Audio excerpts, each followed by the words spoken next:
आपका स्वागत है आपके अपनी फ्री स्टडी चैनल पर। जैसे कि पता है आज यूपीपीसीएल का पेपर था और 19 मार्च जैसे कि फर्स्ट शिफ्ट का मेरे पे जो क्वेश्चन आए थे व्हाट्सएप पर, तो उनको ही आज हम देखने वाले हैं कि किस तरीके से वो क्वेश्चन रहे थे। तो उसी क्वेश्चन को हम एनालाइज करेंगे और पता करेंगे क्या मतलब डिफिकल्टी लेवल हाई था क्या लो था। ठीक है, तो उसी को ही हम देखेंगे कि डिफिकल्टी लेवल कैसा था और पेपर किस तरीके से पूछे गए थे। तो कुछ क्वेश्चन मेरे पे आए थे, ठीक है। अब ये नहीं पता कि वो क्वेश्चन कितने सही हैं, कुछ बच्चों ने सही भी भेजे होंगे, कुछ बच्चों ने अपने डाउट सॉल्व करने के लिए भी भेजे होंगे। तो वो सारे क्वेश्चन ले लिए मैंने, मगर उनके ऑप्शन उनके नहीं दिए। ठीक है, और टाइप मैंने खुद किया है तो हिंदी में कुछ गलत हो सकता है क्योंकि हिंदी में मेरे को टाइपिंग आती नहीं है। तो चलते हैं, स्टार्ट करते हैं आज की क्लास और देखते हैं क्या क्या डिफिकल्टी लेवल रहा है और किस तरीके से क्वेश्चन पूछे गए हैं। तो आज यही देखने वाले हैं इस क्लास में, ठीक है। इसलिए आज इसको ज़्यादा टाइम लग गया है क्योंकि मैं इसमें टाइप कर रहा था और इसलिए वीडियो ये लेट जा रही है। और नोएडा मेट्रो की जो आज की क्लास है वो नहीं हो पाएगी, कल उसको जारी करेंगे, कल से स्टार्ट करेंगे उस क्लास को। ठीक है, जो मैराथन सीजन चल रही थी उसको फिर से स्टार्ट करेंगे, कल से स्टार्ट करेंगे क्योंकि आज मेरे को इसी में ही सारा टाइम लग गया है। ठीक है, तो कल से उसको स्टार्ट करते हैं। ठीक है, जो यहाँ पर क्वेश्चन पूछा गया है वो ECL का पूछा गया है, या मैंने गलत ये लिख दिया है, इसको मैं सही कर देता हूँ। ठीक है, ये यहाँ पर इसको इरेज करना पड़ेगा। ठीक है, ECL है ये। ठीक है, इसकी फुल फॉर्म पूछने के लिए आई थी, बच्चों ने मेरे को भेजा है। ठीक है, यहाँ पर है ECL एमीटर,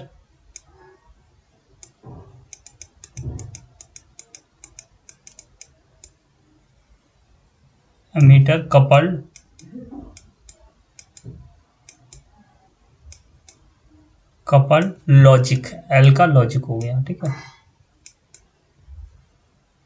तो यहाँ पर ये इसका राइट आंसर है। ठीक है, एक क्वेश्चन तो ये बन गया जो कि फुल फॉर्म पर आया था। ठीक है, और दूसरा आया था कि टेस्टर का कार्य क्या होता है। टेस्टर का कार्य होता है कंटिन्यूटी चेक करना कि उसमें मतलब फेस आ रहा है कि नहीं आ रहा, उसकी कंटिन्यूटी को चेक करना होता है, या एब्सेंस ऑफ फेस को देखना कि फेस के अंदर जो फेस का वायर है उसके अंदर फेस आ रहा है या नहीं आ रहा है। ठीक है, तो उसको देखने के लिए हम जो टेस्टर का प्रयोग है वो करते हैं। ट्रांसफॉर्मर की अधिकतम क्षमता कितनी है। ठीक है, ट्रांसफॉर्मर की जो क्षमता है, अधिकतम क्षमता, हाँ अधिकतम क्षमता, ठीक है, किस में नापा जाता है। जो ट्रांसफॉर्मर की जो क्षमता है, अधिकतम क्षमता, नापा किस में जाता है ट्रांसफॉर्मर को। तो ठीक है, अधिकतम क्षमता पूछिए, अच्छा क्षमता पूछिए तो प्रतिशत में क्षमता इसमें। ठीक है, एफिशिएंसी पूछिए तो कितनी एफिशिएंसी होती है, 98 होती है।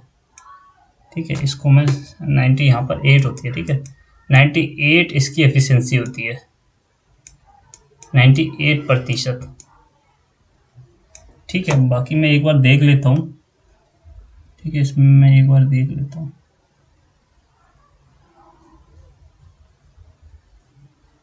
ट्रांसफॉर्मर, ठीक है, और अगर इसमें आदर्श पूछा जाता, हाँ आदर्श, अगर आदर्श यानी कि इसका आदर्श पूछा जाता तो आदर्श में तो सबको पता है कि 100% होता है इसका। ठीक है, अगर आदर्श पूछा जाता तो वैसे पूछा ये गया था। ठीक है, जो मेरे को भेजा है। बाकी चलते हैं फोर्थ क्वेश्चन की। कह रहा चुंबकीय जो फ्लक्स होता है उसकी इकाई क्या होती है। ठीक है, जो चुंबकीय फ्लक्स को नापा जाता है वो वेबर में नापा जाता है। ठीक है, यहाँ पर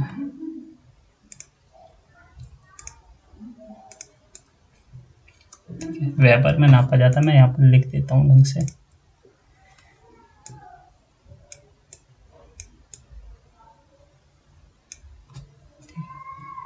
वेबर में नापा जाता है। ठीक है,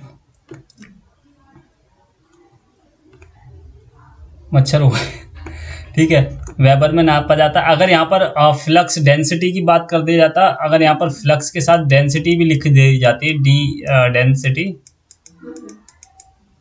ठीक है, अगर डेंसिटी भी दी जाती तो यहाँ पर क्या हो जाता, वेबर अपॉन मीटर स्क्वायर हो जाता है। ठीक है, उसकी यूनिट जो वेबर अपॉन मीटर स्क्वायर में हो जाती है। अगर फ्लक्स की जो मैग्नेटिक फ्लक्स की डेंसिटी की भी बात कर देता तो उसकी इकाई इसमें नापी जाती है। ठीक है, अगर मैग्नेटिक फ्लक्स की बात कर रहा है तो उसमें उसे वेबर में नापा जाता है। अगर यहाँ पर डेंसिटी आ जाता तो फ्लक्स डेंसिटी, तो वेबर अपॉन मीटर स्क्वायर में आता है। ठीक है, ये तो रहा हमारा जो उनकी जो इकाई होती है उसके बारे में। ठीक है, अब कह रहा है चुंबक को गर्म करने पर क्या होता है। चुंबक को गर्म करने पर जो चुंबकीय जो उसका मैग्नेटिक प्रॉपर्टी होती है वो उसे खो देता है। मतलब जो चुंबकीय जो उसके अंदर प्रॉपर्टीज होती है उसको वो खो देता है। गर्म करने पर जितना ज़्यादा गर्म करते जाओगे एक बार ऐसा आएगा कि वो सिर्फ मेटल रह जाएगा, उसके अंदर चुंबक के कोई भी गुण नहीं रह जाएंगे, यानी कि वो निष्क्रिय हो जाएगा, वो चुंबक का काम करेगा नहीं। ठीक है, तो इसका आंसर यही है कि वो चुंबक का काम नहीं करेगा। ठीक है, कह रहा अस्थाई चुंबक किससे बने होते हैं। जो अस्थाई चुंबक होते हैं, अस्थाई चुंबक कहने का मतलब ये है कि उसमें हम कुछ उसके अंदर कॉइल जो हमारा जो हमारा आयरन है, आयरन या जो भी हमारा मेटल है, मेटल में अभी बताता हूँ कौन सा मेटल यूज़ करते हैं। ठीक है, ये हमारा रॉड टाइप का मेटल है, ये हमने लिया। ठीक है, ये मेटल हमारा, फिर हमने इसमें क्या कर दी, एक वाइंडिंग कर दी। ठीक है, अब इसमें वाइंडिंग करेंगे क्योंकि ये है हमारा अस्थायी चुंबक। अब इसको स्थायी चुंबक करने के लिए क्या करेंगे, इसमें वाइंडिंग कर देंगे, मतलब कॉइल बना देंगे। कॉइल के अंदर ये डाल देंगे हम जो मैग्नेट है। ठीक है, कॉइल के अंदर ये मैग्नेटिक डालने के बाद क्या करेगा, कॉइल इसके अंदर से जो करंट है वो फ्लो होगा, और जैसे इसके अंदर से करंट फ्लो होगा तो इसमें है जो हमने ये जो इसमें हमने आयरन डाला है, और इस आयरन को कहते हैं सॉफ्ट आयरन। ठीक है, इसको सॉफ्ट आयरन कहते हैं, सॉफ्ट आयरन कहते हैं। ठीक है, सॉफ्ट आयरन कहते हैं। अब ये क्या करेगा, इसमें है ना चुंबकीय गुण आने लगेंगे, जैसे इसके अंदर से करंट फ्लो होने लगेगा इस कॉइल के अंदर से, इसके अंदर चुंबकीय गुण आने लगेंगे। अगर हम इसके पास कुछ भी चीज़ लेकर जाएंगे तो ये उसको खींच लेगा। ठीक है, मेटल वगैरह लेकर जाएंगे तो ये उसको खींच लेगा, इसको सॉफ्ट आयरन कहते हैं। ठीक है, बाकी चलते हैं आगे। ठीक है, इसको सॉफ्ट आयरन कहते हैं, बस इतना ही आया, इसको सॉफ्ट आयरन कहते हैं। ठीक है, चलते हैं आगे।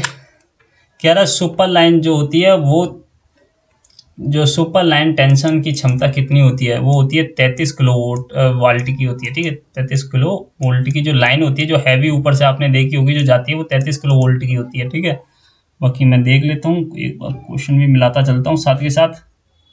ठीक है,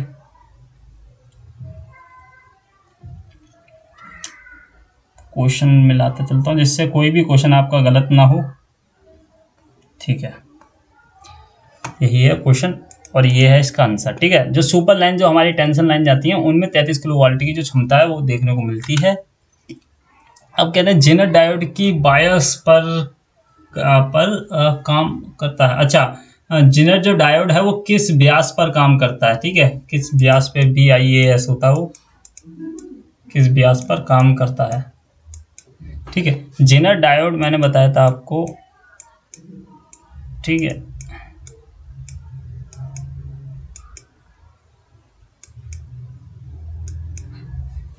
ये हो गया कैथोड और ये हो गया एनोड। ठीक है, ये कैथोड, ये एनोड हो गया, ये कैथोड हो गया। हमेशा रिवर्स बेस्ड में लगाया जाता है। अगर यहाँ से पॉजिटिव कोई वायर जा रहा है या कोई भी सर्किट है और यहाँ से नेगेटिव कोई भी सर्किट है। ठीक है, इसमें जितने भी तरीके के क्वेश्चन बनते हैं वो मैं सारे आपको बता दूंगा यहाँ पर। इसको जब भी हम इसको हम जब भी यूज़ करते हैं, इसको एज अ रेगुलेटर यूज़ करते हैं। अब एक क्वेश्चन इस पे ये बनता है कि जेनर डायोड का यूज़ किस में किया जाता है, रेगुलेटर बनाने में किया जाता है। ठीक है, रेगुलेटर बनाने में किया जाता है, रेगुलेटर बनाने के लिए यूज़ किया जाता है जेनर डायोड का। ठीक है, और जेनर डायोड का रेगुलेटर बनाने के लिए जब यूज़ किया जाता है तो इसे रिवर्स बेस पे लगाते हैं। रिवर्स बेस पे कैसे, अगर यहाँ से पॉजिटिव जा रहा है, ठीक है, यहाँ से अगर पॉजिटिव जा रहा है तो इसको ऐसे लगा देंगे,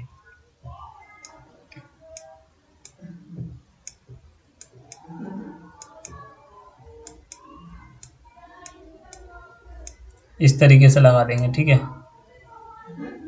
तो ये रिवर्स बेस पे ये लग गया। ठीक है, तो रिवर्स ब्यास पे इसको लगाते हैं, रिवर्स ब्यास पे इसको लगाते हैं ताकि ये जो अपना काम है वो पूरी तरह से कर सके। जितना वोल्ट ओवर हो जाएगा उसको ये नीचे भेज देगा और यहाँ से ग्राउंड कर देगा। ठीक है, तो इसको रिवर्स ब्यास पर लगाया जाता है। ये आपको याद रखने की बात है, इसमें यही पूछा गया है कि जेनर डायोड किस व्यास पर काम करता है। ठीक है, तो रिवर्स बेस पे काम करता है और कहाँ जेनर डायोड का क्या बनाने में यूज़ किया जाता है, रेगुलेटर बनाने में यूज़ किया जाता है, ठीक है। और जेनर डायोड के रेगुलेटर बनाने में यूज़ किया जाता है, इसलिए इसमें 3.3 वोल्ट का एक जेनर डायोड आता है, 7.2 का भी जेनर डायोड आता है, 7 वोल्ट का जेनर डायोड आता है। तो अलग अलग तरीके के यहाँ पर जेनर डायोड देखने के लिए मिलते हैं यहाँ पर, ठीक है। ये एनोड होता है, कैथोड होता है। हमेशा करंट जो फ्लो होता है वो एनोड तो कैथोड होता है, ये मैं आपको बता चुका हूँ, यानी कि यहाँ से यहाँ की तरफ होगा। और जेनर डायोड किस व्यास पर काम करता है वो मैंने यहाँ पर आपको बता दिया है, ठीक है। इस क्वेश्चन, जितने भी क्वेश्चन मैं करा रहा हूँ, इसकी PDF आपको टेलीग्राम चैनल पर मिल जाएगी, ठीक है। बाकी चलते हैं आगे। कहता right hand thumb rule. Right hand जो थंब रूल होता है, इसमें आगे कुछ बताया नहीं गया है तो मैं बता देता हूँ। जो राइट हैंड थंब रूल यूं करके जो होता है, जो हमारा थंब होता है, ठीक है, जो हमारा थंब होता है वो रिप्रेजेंट करता है करंट को, विद्युत को, ठीक है। और जो हमारी फिंगर होती हैं, जो फिंगर होती हैं वो चुंबकीय बल को, यानी कि मैग्नेटिक जो फील्ड होता है, चुंबकीय बल, उसको रिप्रेजेंट करती हैं।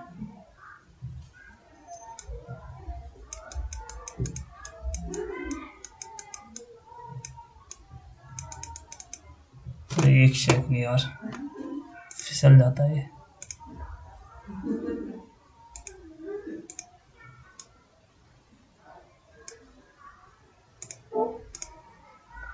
यहाँ पर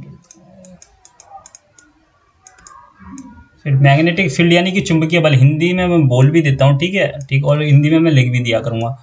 तो ये है यहाँ पर फिंगर जो होती है हमारी, फिंगर जो होती है, ये फिंगर होती है, ये चुंबकीय बल को दिखाती है कि चुंबकीय बल किस दिशा में लगेगा, ठीक है। और जो हमारा थंब होता है वो दिखाता है कि करंट किस प्रवाह में जाएगा, मतलब किस तरफ को जाएगा, ठीक है। तो इस तरीके से हम ये देख सकते हैं। और TTL, यहाँ पर TTL की फुल फॉर्म पूछी गई है, तो TTL की फुल फॉर्म यहाँ पर पूछी गई है, तो इसका होता है ट्रांजिस्टर लॉजिक। ये मैं करा चुका हूँ आपको, ठीक है। जितने भी मैंने अभी क्वेश्चन कराए हैं उसमें TTL की मैंने फुल फॉर्म भी कराई थी। TTL का होता है ट्रांजिस्टर लॉजिक, ठीक है। क्या होता है,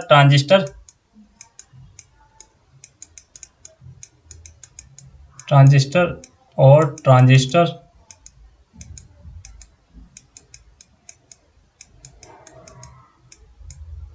ट्रांजिस्टर लॉजिक,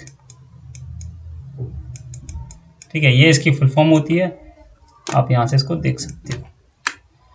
अब कह रहा है बैटरी की क्षमता। बैटरी की क्षमता जो नापी जाती है वो हमेशा नापी जाती है वोल्टेज एम्पियर में। जो बैटरी की क्षमता होती है वो वोल्टेज एम्पियर में होती है, ठीक है। ये एक जो इकाई है उससे क्वेश्चन बना है, ठीक है। यहाँ पर पूछा गया है कि जो उसका RPM है वो कितना है, ठीक है। N का मतलब RPM पूछा गया है यहाँ पर, RPM की, ठीक है।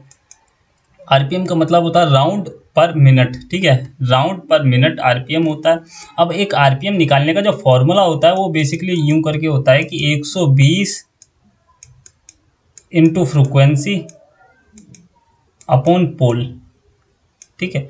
ये इसका RPM निकालने का फॉर्मूला होता है। फ्रिक्वेंसी की जगह 50 हर्ट्ज रख दोगे, ठीक है, इंटू 120 यहाँ पर रख दोगे। और पोल हमें कितने दिए गए हैं, पोल हमें 2 दिए गए हैं, ठीक है। जो मोटर जो होता है हमारा, जो DC मोटर या AC मोटर लोगे आप, तो उसके अंदर पोल होते हैं, ठीक है। AC मोटर के अंदर जो पोल होते हैं वो रोटेटर से कनेक्ट होते हैं, ठीक है। एक क्वेश्चन ये बनता है कि जो पोल होते हैं AC में वो किससे कनेक्ट होते हैं, रोटेटर से कनेक्ट होते हैं, ये आपको याद रखना है। और दूसरा क्वेश्चन ये आता है DC में जो पोल होते हैं वो किससे कनेक्ट होते हैं, वो स्टार्टर से कनेक्ट होते हैं। ये 2 क्वेश्चन इसमें बनते हैं DC मोटर में और AC मोटर में, कि जो पोल होते हैं वो पोल किससे कनेक्ट होते हैं। AC में मैंने बता दिया रोटेटर में कनेक्ट होते हैं, और जो DC में है वो स्टार्टर में कनेक्ट होते हैं, ठीक है। ये आपको याद रखना है। अगर मैं इसको काटता हूँ तो 2 से अगर मैं काटूंगा तो ये 60 आ जाएगा यहाँ पर, ठीक है। जब 60 आ जाएगा, ये अगर मैं इससे मल्टीप्लाई करता हूँ तो 30 आ जाएगा, 30 आ जाएगा, और 2 जीरो की 2 जीरो आ जाएंगी, ठीक है। यानी कि 3000 RPM की स्पीड होगी। जो RPM हमारा रन पर मिनट निकल के आया है वो हमारा निकल के आया है 3000 जो RPM निकल करके आया वो ये है। तो यानी कि N जो आ जाएगा वो 3000 आ जाएगा यहाँ पर, ठीक है। अब 13वां क्वेश्चन है कि सिलिकॉन का इलेक्ट्रॉन वोल्ट। मैंने आपको बताया था कि सिलिकॉन का इलेक्ट्रॉन वोल्ट जो होता है, SI का इलेक्ट्रॉन वोल्ट होता है 0.7, इलेक्ट्रॉन और वोल्ट, इस तरीके से आपको क्वेश्चन पेपर में देखने को मिला होगा। ठीक है, तो और यहीं पर मैं आपको जर्मेनियम का बता देता हूँ। जर्मेनियम का होता है 0.3 इलेक्ट्रॉन वोल्ट। ठीक है, सिलिकॉन का जो इलेक्ट्रॉन वोल्ट होता है 0.7 होता है। इसलिए यहाँ पर एक क्वेश्चन ये भी बनता है कि जो हम सबसे ज़्यादा सेमीकंडक्टर मटेरियल यूज़ करते हैं जो हमारे कंपोनेंट है बनाने के लिए, वो कौन सा सेमीकंडक्टर मटेरियल होता है? वो सिलिकॉन हमारा सेमीकंडक्टर मटेरियल होता है जो हम इंडस्ट्रियल एरिया में मतलब जो कंपोनेंट बनाने में ज़्यादा से ज़्यादा उपयोग जो करते हैं वो सिलिकॉन का करते हैं, क्योंकि इसका जो इलेक्ट्रॉन वोल्ट होता है 0.7 इलेक्ट्रॉन वोल्ट होता है। क्योंकि 0.7 जब तक होगा तब तक इसके अंदर इलेक्ट्रॉन फ्लो नहीं होगा, जैसे ही ज़्यादा होता है तब इसके अंदर से इलेक्ट्रॉन का प्रवाह स्टार्ट कर दिया जाता है। ठीक है, हो जाता है मतलब। और हीट बढ़ने से इसमें एक क्वेश्चन ये भी बनता है कि जब ये हीट होता है, ठीक है, जो अभी शिफ्ट जिनकी रह रही होंगी तो उनके लिए मैं बता दूं, थोड़ी जितने भी और एक्स्ट्रा क्वेश्चन बन सकते हैं वो सब देख लीजिए आप इसमें। अब मैं इसमें ये बता देता हूँ सिलिकॉन में क्या होता है। सिलिकॉन या सेमीकंडक्टर मटेरियल की बात करें तो जैसे ही इसमें हीट बढ़ती जाएगी तो इनका रेजिस्टेंस कम होता जाता है, और जैसे ही रेजिस्टेंस कम होता जाएगा इसके अंदर करंट का प्रवाह तेजी से बढ़ता जाएगा, क्योंकि करंट जो होता है वो इन्वर्सली प्रोपोर्शनल होता है रेजिस्टेंस के। रेजिस्टेंस कम होता है तो करंट ज़्यादा तेज जाएगा। ठीक है, ओम्स लॉ के अकॉर्डिंग। तो चलते हैं आगे। और एक क्वेश्चन ये भी पड़ जाता है बन जाता है कि जो रेजिस्टेंस होता है वो डायरेक्टली प्रोपोर्शनल होता है कि इन्वर्सली प्रोपोर्शनल होता है या इक्वल होता है या नन ऑफ दीज होता है? तो क्या होता है, ये इन्वर्सली प्रोपोर्शनल होता है आई के, और डायरेक्टली प्रोपोर्शनल होता है वोल्टेज के। ठीक है, आर डायरेक्टली प्रोपोर्शनल होता है वोल्टेज के। मैं यहाँ पर लिख देता हूँ, ये क्वेश्चन बनते हैं। ठीक है, यहाँ पर लिखता हूँ आर डायरेक्टली प्रोपोर्शनल होता है, डायरेक्टली प्रोपोर्शनल होता है किसके, वी के। ठीक है, और आर इन्वर्सली प्रोपोर्शनल होता है, इन्वर्सली प्रोपोर्शनल का साइन ऐसे होता है। ठीक है, मैंने इसका टूल बना दिया था 1/I के। ठीक है, ये क्वेश्चन बन सकता है। ठीक है, और आई की बात करूँ अगर मैं तो ये डायरेक्टली प्रोपोर्शनल होता है वी के, और इन आई की बात करूँ तो ये इन्वर्सली प्रोपोर्शनल होता है इन्वर्सली प्रोपोर्शनल होता है आर के। ठीक है, इन्वर्स। तो इस तरीके से ये सारे क्वेश्चन बन सकते हैं, सारे मैंने बता दिया। मेरी बातों को ध्यान से सुना करो, सारे क्वेश्चन ध्यान से क्या करो, आपका जो आने वाले एग्जाम में एक क्वेश्चन नहीं छूटेगा, सारे क्वेश्चन होकर जाएंगे। ठीक है, और जितने भी क्वेश्चन आपको मिलते जाएं या आप जो पेपर देकर आए हैं तो वो क्वेश्चन भेज सकते हो, उनका एनालाइज मैं करा दूंगा। ठीक है, और इसी तरीके से बताऊंगा, और मैं बताऊंगा कि उसमें किस तरीके के और क्वेश्चन बन सकते हैं। ठीक है, चलते हैं। ये कह रहा है यूनिवर्सल गेट। यूनिवर्सल गेट की बात की जाए तो ये कई बार एग्जाम में पूछा गया है, याद करने वाली मतलब याद नहीं कहें, ध्यान रखने वाली बात है, क्योंकि यूनिवर्सल गेट कई बार पूछा गया है। तो ये होता है नैंड गेट, नैंड गेट, और एक होता है नॉर गेट। ठीक है, अब इनके सिंबल भी आ सकते हैं। तो सिंबल किस तरीके से आएंगे, मैंने डी से, नैंड में जब डी आएगा ना तो मैंने डी से आपको याद कराया था, डी जैसे ही बन के आए तो आपको डी बना देना है। ठीक है, डी जैसे ही बना दोगे, एक आउटपुट यहाँ और दो इनपुट यहाँ लगा देनी है। ठीक है, ये आप बना दोगे तो ये एंड गेट हो गया। अब एन जो मैंने बताया था, एन का मतलब बताया था मैंने यहाँ पर आपको नॉट, और जैसे ही आप इसके सामने मतलब इसके आगे नोट लगा दोगे, यहाँ पर ये नोट लगा देंगे, जैसे मैं दूसरे कलर से लगा देता हूँ ताकि आपको समझने में आसानी हो। यहाँ पर नोट लगा दिया, और जैसे ही यहाँ पर नोट लगता है तो ये हमारा नैंड गेट बन गया। ठीक है, अगर हम वैसे ही बात करें नॉर की, तो नॉर अगर देखो एक तो होता है ये, ठीक है, एक तो ये वाला होता है, सॉरी गलत बना दिया,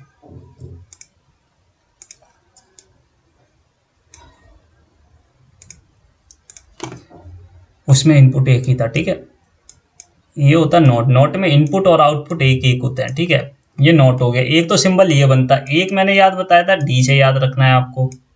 ठीक है, इसमें दो इनपुट होते हैं, और एक और बनता है वो मैंने आपको याद करने के लिए नहीं कहा था, क्योंकि ये आपका एंड हो गया, और जैसे दूसरा जो बचेगा वो आपका और हो जाएगा। इस तरीके से कुछ होता है। ठीक है, थोड़ा डायग्राम सही नहीं बना, इस तरीके से होगा। तो बचा हुआ कौन सा, ये बचा है हमारा, ये हम इस तरीके से बना देंगे। ठीक है, यहाँ पर ये खींच देंगे यहाँ पर। अब ये हमारा क्या हो गया, और हो गया। और एन का मैंने बताया क्या था, अभी यहाँ पर बताया, ये बताया मैंने।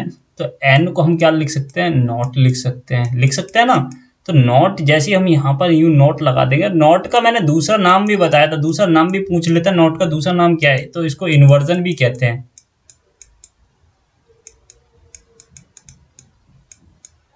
इन्वर्जन, ठीक है। जिनके पेपर अभी हुए नहीं है उनके लिए तो बहुत मोस्ट इंपॉर्टेंट है ये देखना वीडियो को, ठीक है। और जिनके हो चुके हैं उन्हें भी देखना चाहिए कि और आगे जो आप पेपर देने वाले हो उसमें किस तरीके से क्वेश्चन और बन सकते हैं, ठीक है।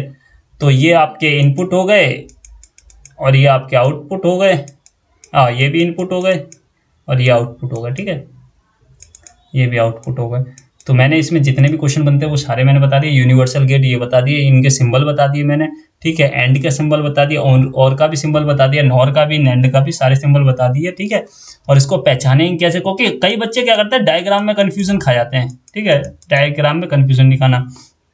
अब एंड का जो फॉर्मूला होता है वो भी याद रख लो, वो भी पूछा जाता है। एक सेकेंड, एंड का फॉर्मूला, ठीक है। अब इसमें एक क्वेश्चन ये बन जाता है कि जो इनका क्वेश्चन ये पूछा जाएगा कि ऐसा कौन सा लॉजिक गेट है जिसका फॉर्मूला या जो मल्टीपल में जो जिसके जो इनपुट होते हैं वो मल्टीपल में होते हैं। तो मल्टीपल का अगर फॉर्मूला बनता है तो मल्टीपल का तो एक ही फॉर्मूला बनता है, वो बनता है हमारा एंड का। एंड का जो फॉर्मूला होता है, जो जब हम इसमें इनपुट देते हैं, एक इनपुट ए देते हैं और एक इनपुट बी देते हैं, तो जो हमारा आउटपुट निकल करके आता है वो आउटपुट होता है ए इंटू बी में, ठीक है। ये जो हमारा एंड गेट का फॉर्मूला होता है। अगर और की बात करी जाए तो इसमें जो होती है हमारी डिजिट प्लस हो जाती है। ए हमने इनपुट दिया, बी हमने एक दूसरे में इनपुट दिया, और यहाँ पर जो फॉर्मूला बन करके आएगा वो ए प्लस बी में आएगा, ठीक है। अब क्वेश्चन दो तरीके से ये पूछा जा सकता है कि वो लॉजिक गेट बताइए जिसमें दो जो हमारे इनपुट हैं वो प्लस होकर आउटपुट पर निकलते हैं, या दो हमारे मल्टीप्लाई होकर के आउटपुट पर निकलते हैं। तो दो क्वेश्चन ये शायद आपको देखने को मिला भी हो, ठीक है। तो इस तरीके से ये क्वेश्चन बन सकते हैं। अब पूछा ओम्स लो। ओम्स लो के कई सारे आपको फॉर्मूले दिए होंगे, मैं तीनों फॉर्मूले आपको बता चुका हूँ कि V इक्वल आई आर, ठीक है, आई आर इक्वल टू आप V लिख सकते हो, ठीक है। I इक्वल टू V अपॉन आर लिख सकते हो, ठीक है। और यहाँ पर लिख सकते हो R equal to V upon I. यही आपको फॉर्मूले देखने को मिलेंगे, एक ये मिलेगा, एक ये मिलेगा और एक ये मिलेगा। आपको ऑप्शन में देखना है इनमें से कौन सा फॉर्मूला मिलता है और उसको टिक करना, ठीक है। बस इसी तरीके के ये सारे क्वेश्चन मतलब जो ऑप्शन है वो बन सकते हैं। तो कह रहा ऑटो ट्रांसफॉर्मर किस सिद्धांत पर कार्य करता है। देखो ट्रांसफॉर्मर जो होते हैं वो म्यूचुअल इंडक्शन पर काम करते हैं, ठीक है। बाकी सारे जो ट्रांसफॉर्मर है वो म्यूचुअल इंडक्शन में काम करते हैं, मगर जो ऑटो ट्रांसफॉर्मर होता है उसमें क्या होता है, एक ही वाइंडिंग होती है। एक ही वाइंडिंग में उसका जो प्राइमरी कॉइल भी होगी और सेकेंडरी कॉइल भी होगी, ठीक है। बीच का छोर कॉमन होता है, एक मतलब जो शुरू से छोर यूं करके लपेटते हैं, एक ये बीच का छोर आ गया, ठीक है, इसको ये निकाल दिया, फिर यहीं से एक दूसरी वाइंडिंग स्टार्ट करते हैं, ठीक है। अब ये जो होगी इसको प्राइमरी 1 बोल सकते हैं, इसको सेकेंडरी बोल सकते हैं, और ये कॉमन होगी। इस कॉमन को जिसमें जोड़ते हैं, ठीक है, इसमें दो टर्मिनल यूं करके निकाल लिए जाते हैं। अब क्या रहा है कि इसमें तो भाई एक ही वाइंडिंग होगी। एक क्वेश्चन ये भी आ जाता है कि कौन सा ट्रांसफार्मर होता है जिसमें सिर्फ एक ही वाइंडिंग होती है, वो ऑटो ट्रांसफार्मर हो सकता है हमारा, ठीक है। और इसमें पूछा गया है कि ऑटो ट्रांसफार्मर किस सिद्धांत पर काम करता है, तो सेल्फ इंडक्शन होता है इसके अंदर, ठीक है। म्यूचुअल इंडक्शन होता है जब सामने एक कॉइल हो, जब इसके सामने एक कॉइल हो, यहाँ पर एक कॉइल हो, तो उसमें म्यूचुअल इंडक्शन होता है। वो किस तरीके से होता है, वो इस तरीके से होता है, इसके अंदर मैग्नेटिक फ्लक्स बनेगा, इस तरीके से मैग्नेटिक फ्लक्स बनता जाएगा और दूसरी जो कॉइल होगी उसमें लिंक करेगा, ठीक है। इस तरीके से मैग्नेटिक फ्लक्स बनेगा और जो दूसरी कॉइल होगी उसके अंदर जो आपका मैग्नेटिक फ्लक्स है वो लिंक करता जाएगा, तो उसके अंदर दूसरी कॉइल के अंदर में ईएमएफ है जो प्रोड्यूस होने लगेगा, तो इस वजह से उसके अंदर भी करंट का प्रवाह होने लगेगा। मगर जो सेल्फ इंडक्शन मोटर जो ऑटो ट्रांसफार्मर होता है उसमें क्या होता है, उसमें एक ही होता है, मतलब एक ही कॉइल होती है पूरी, उसमें आधी प्राइमरी कॉइल होती है, आधी सेकेंडरी कॉइल होती है, उसी में ही सेल्फ इंडक्शन होता है, ठीक है, उसी में ही सेल्फ इंडक्शन होता है। तो इस वजह से इसमें जो होता है वो हमारा सेल्फ इंडक्शन, सही ऑप्शन जो सही आंसर है वो होगा सेल्फ, ठीक है। एक सेकंड में दोबारा लिख देता हूँ, यहाँ पर सेल्फ इंडक्शन इसका राइट आंसर होगा, ठीक है।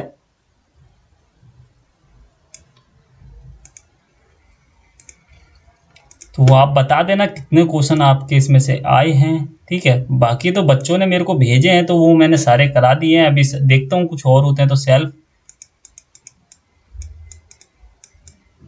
बाकी जैसे मिलते जाएंगे क्वेश्चन वो मैं सारे आपको शिफ्ट बाय शिफ्ट कराता जाऊंगा। और इनकी पीडीएफ आप हमारे जो टेलीग्राम चैनल है, ठीक है, फ्री स्टडी, वहां से आप ये जो हमारा ये पीडीएफ है ले सकते हो। सारे क्वेश्चन वहां पर अवेलेबल हो जाएंगे। अब जो यहाँ पर कह रहा है वो कह रहा है डीसी मोटर जो पोल हैं वो किस से जुड़े होते हैं। अभी मैंने बताया था स्टार्टर से जुड़े होते हैं, स्टार्टर से जुड़े होते हैं, ठीक है। डीसी मोटर में जो पोल होते हैं वो स्टार्टर से जुड़े होते हैं।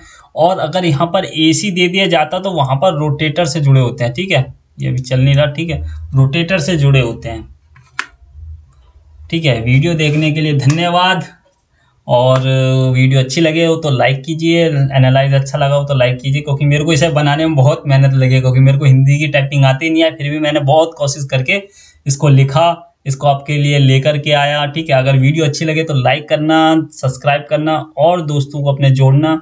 अगर आपको कुछ भी डाउट हो क्वेश्चन में, ठीक है, आपके पास अगर पेपर है उसको एनालाइज कराना है तो आप उसको टेलीग्राम चैनल पर भेज सकते हो। उसको हम पूरी तरीके से एनालाइज कराएंगे, बताएंगे किस तरीके से उसका डिफिकल्टी लेवल रहा है और किस तरीके से क्वेश्चन पूछे जा सकते हैं और किस तरीके से क्वेश्चन को बदला जा सकता है, ठीक है। और आने वाले एग्जाम में किस तरीके से उसको जो है तोड़ मरोड़ के पूछा जा सकता है।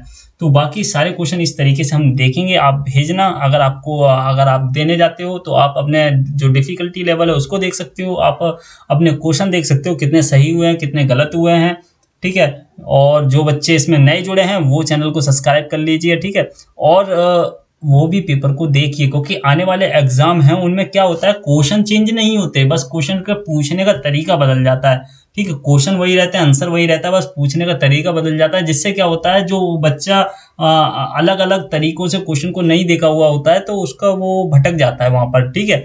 तो मिलते हैं नेक्स्ट क्लास में, नेक्स्ट एनालाइज करते हैं। और यूपी मेट्रो की कल क्लास आ जाएगी। मिलते हैं, बाय बाय, जय हिंद।